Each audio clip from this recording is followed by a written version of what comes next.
আর আমার মেয়েদের বিয়েতে জিনিস পেয়ে আমি খুব খুশি হলাম। সবাই আশীর্বাদ করুন আমার মেয়ে যেন সুখে হয়।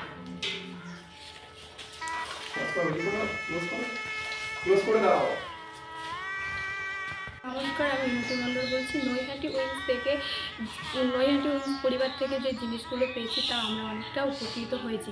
আপনারা সকলে আশীর্বাদ করুন আমরা দাম্পত্য জীবনে সুখী হই।